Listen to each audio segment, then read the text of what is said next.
So we've conquered the boiler room menace, and we did so in quite a swift fashion. That boss has a horrible move, by the way. He starts like heating his own balls, and then he puts fire on all the ground. And it's one of those moves that is just, whoever was smoking crack that day, they got the good stuff. Because I just can't understand anybody with a functioning brain wanting to put that in the game.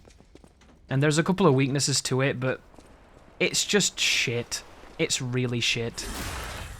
It seems like the type of thing that's just designed to be a magpie on your shoulder pecking your earring, and I just don't understand why they ever do that. We killed him before it became much of a hassle, but if you want to watch my first victory against that monster, it's on my YouTube channel. I fought that boss for 14 minutes. There's a nasty little trap here. You get ambushed by a guy with a pickaxe. And be careful of this bomb coming up, because there is going to be a creature right there. Pitchfork guy comes in and whacks that, and then there's a man behind him. And you can use this as an opportunity to practice your backstabs. We're now going to be moving into an area where you can change your amulet to something a bit more beneficial. But for the moment, we're still taking on puppets, and you want to maximize what you can. The damage amulets for a certain enemy tend to be around 10%, I think the wiki said, but if we've learnt anything from Fextra Life and his imaginary audience, it's that wiki is about as useful as a Poundland fucking bungee cord. So I wouldn't think it was gospel unless Jesus came down with his own copy of Lies of P and gave you a big thumbs up. But I've got an interesting strategy here, and I'm going to keep doing this through this playthrough because I want to remind people that don't know yet. Throwables in Lies of P are the most destructive weapon in the game. They're better than any weapon. Better than any blade, better than any handle, better than anything. Because they take no skill, no investment, and they do incredible damage. And you might be thinking, well, I can only carry 3 of them, how am I going to do that? Well, there are upgrades that enable you to carry more, and I do recommend that you go for them because they're some of the best upgrades in the game. I think you can get to the point where you've got maybe 7 bombs of each, which turns you into a 21 throwable disaster, like a walking disaster. And then when you combine that with the fact that you can buy them infinitely and mail them, you have a situation there where you can kill anything from a range comfortably, safely, with little investment. And if you're playing an advanced build, some of those bombs will be even better. And some of the other stuff, if you're playing like a quality build or a motivity build, those will be really good as well. So there's a lot of flexibility with the throwables in this game, and they're super strong. I'm going to, for the most, use them every so often to give you something sneaky that might help you out. The reason why I used it just then, if you're wondering, is if you get to the top of that ladder, there's a particularly evil piece of misdirection. There's a guy on the left that distracts you, and the guy on the right does that move, what that puppet just did there. He does a running attack that's got a massive active hitbox. And it's meant to make you delay with a bit of option paralysis so that he can do his running move, and it's so active and so wide it can be really difficult to dodge. If you parry it though, which involves parrying it multiple times, you can break it, which is really, really cool. And something that I won't really be talking about, but in this game, parrying does damage the opposition, and you can upgrade into it to make it even better. But you'll notice we've moved on to another area, and thus the obligatory HP scaling is kicking in. So this guy's gone up a little bit with his life. Not too much, but he has 5,000 HP. Just think about that. 5,000 HP. To give you an idea, ladies and gentlemen, in Dark Souls 1 at the end of the game, the final boss has twice that HP. Just under. And he's the last challenge in the game. And this monster is half as strong as him. And it's not even a boss. That's the kind of numbers we're talking about here. Funny thing is, if this guy fought Gwyn, I feel like Gwyn would kick his ass. Because Gwyn attacks so quickly, this guy would be on his ass. He'd be stunned, he'd be staggered, he'd be stunned. He wouldn't really do too well. However, if he hit Gwyn, then I think Gwyn would struggle. Because Gwyn's got a bit of a glass jaw, and he has a hard time turning around. And maybe that guy would run around him and like clobber him with the shovel. It could get ugly really quickly. Can you imagine if you could do that? That would be really funny, wouldn't it? You know those people that mod the game so that they can make the enemies fight, and then they make YouTube videos? They're pretty cool. But here we go, moving through the Moonlight town. This is an area that I really wish was slightly different. It's just a linear path filled with some choice traps, because of course every single area in a Souls-like has to be a trap. You're living in a snare. That's just what your existence is now. Now be careful of him. That right there is a good example of a backstab as well. In this game, if an enemy stands still after an attack, you can sprint up to them and backstab them, and the detection's really good. However, if the attack is dynamic enough to let them rotate, it will whiff. And then this here, he stands up during a trap and he throws things at you. So if you throw things at him, he can't do it. And then when you go over here, the trap activates, and then you can kill all the people in the trap. But did you see just then how when I wasn't quite close enough to him, it didn't proc the vacuum for the backstab? That's an area in this game I'd like to change.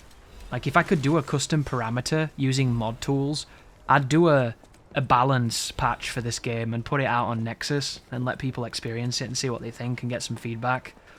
Because to me, Dark Souls perfected backstabs. Like, when people tell me they didn't like the backstabs in Dark Souls 1, all I hear is, I was bad at PvP.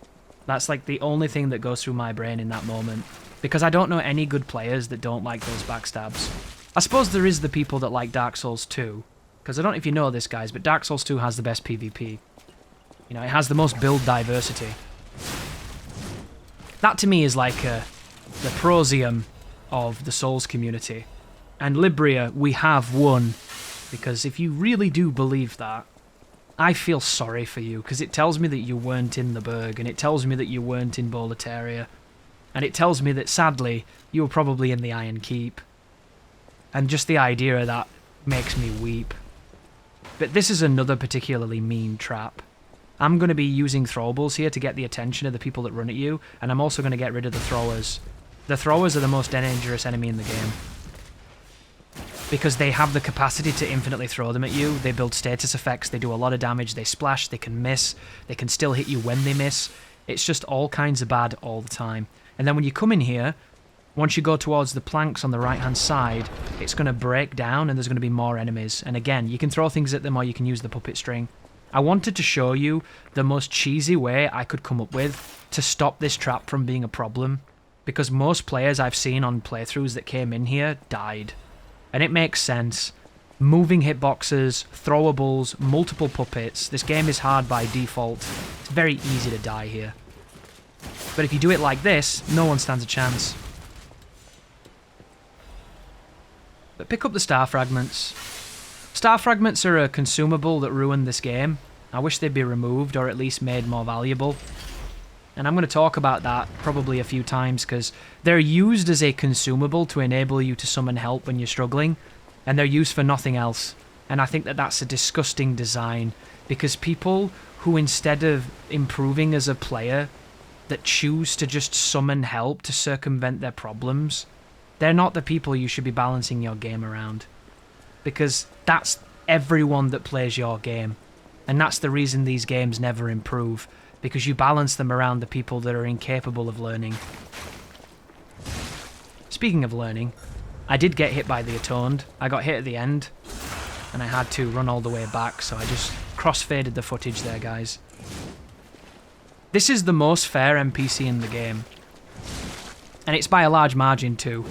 She has some of the best hitboxes, she has some of the fairest tracking, the fairest detection, and you have some guaranteed punishes that she doesn't just auto-dodge out of. But she still likes to auto-dodge because sadly she's an NPC. But all of this is really, really interesting. And this move here, the end of this is a guaranteed punish. And the end of the charge move she does is also a guaranteed punish. The other thing where she runs after you to try to tickle your anus, this one she just dashes every time. And she gets iframes. This move, guaranteed punish. I fucked it up then because I'm trash. And this is why I hate the NPCs. Dark Souls 2 ruined NPCs. It really did. It turned them into shitfests, and every game made them worse. So I'll give you an idea of what every single boss like this has in this game. They have input reading, they have iframes in their dodge, they have hyper armor when they need to, and they only pull it out when you really don't want them to. And then the best of all, they teleport when they attack. She doesn't do it to the same extent that the others do. You don't really see it with this creature. But later on, enemies are going to do moves you've seen before, and when you do them, you cover about a meter and a half. When they do them, they cover about 6 meters, and it looks fucking stupid. It looks like Lords of the Shitty Fallen. Like, it's unbelievably trash.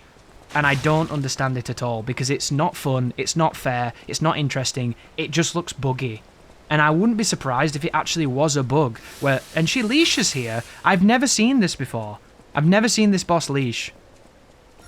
Very fascinating, and she should be dead on this one. She is. And that's the end of the Atoned. If you do have the gesture there, and you do it, she won't fight you. But if you come back later on, she will aggro. I only do this so I can get some extra ergo for the potential levels it can lead to.